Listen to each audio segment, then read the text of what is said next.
Right now, let's bring in MSNBC contributor Chris Hayes, who's also the Washington editor of The Nation magazine.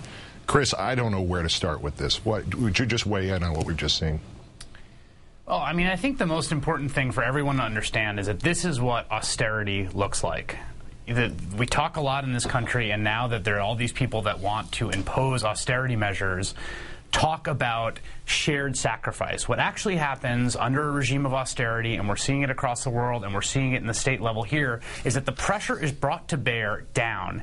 And those parts of society that have the most amount of power and resources and will to resist that pressure are able to sort of maintain what they need. And those who are the most marginal, the most politically disempowered and alienated, they're the ones that bear the brunt of austerity. So we are not talking about a universe of shared sacrifice when we talk about austerity. No matter what the rhetoric is, it is going to come down hardest on the people who are most dependent on the social safety net. And that's what we're seeing in this case.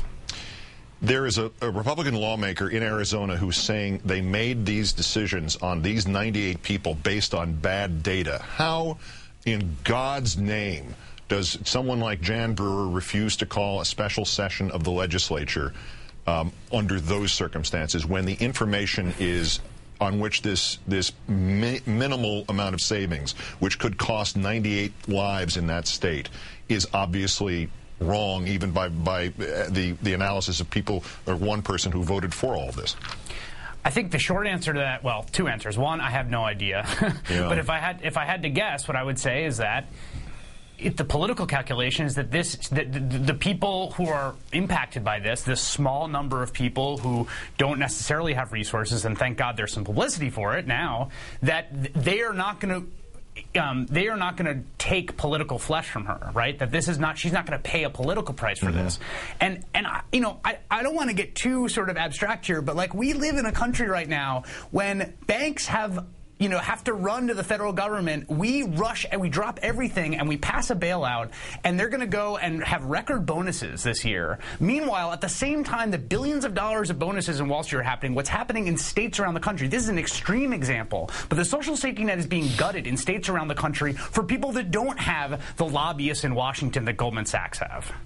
This extra dimension to here, what we've seen, the claim that this is somehow President Obama's fault.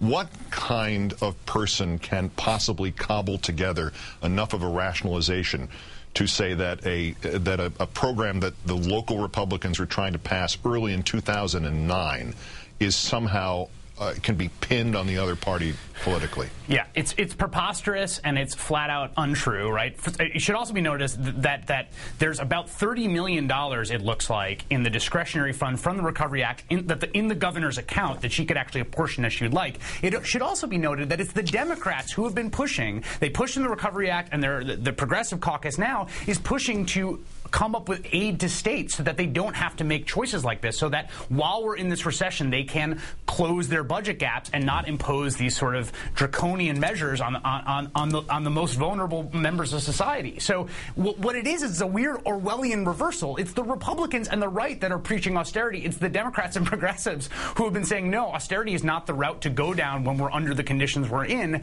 And for them to flip it around is really, really bizarre and disingenuous. Do we know what those families and the 96 others that we know of in Arizona that are already affected by this, of all of these, as you said, draconian measures, some of which probably stem from understandable budgetary concerns and have just gotten out of control, where an idiot governor does not understand that these are human lives and not stories that she's heard on the internet about dead bodies in the desert or seen it on TV somewhere and mistaken it for reality.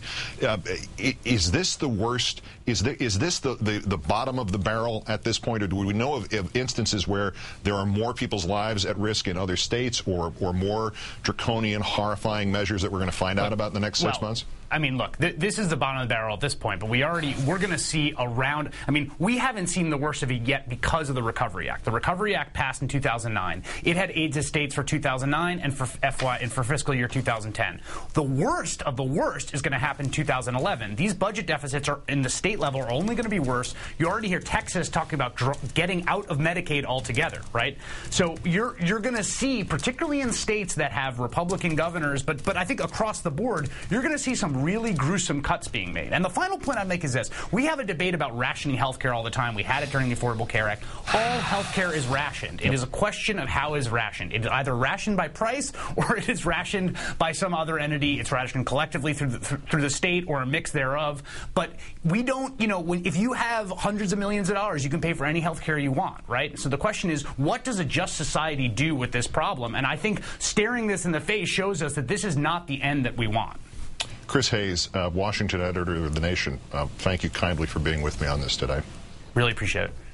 And again, let me mention the National Transplant Assistance Fund, ntafund.org, helps raise money for transplants, not just in Arizona, but nationwide. You can donate to the Francisco Felix Fund or the Randy Shepard Fund or both or anybody else's at ntafund.org. In the interim, this right here is the GOP's America.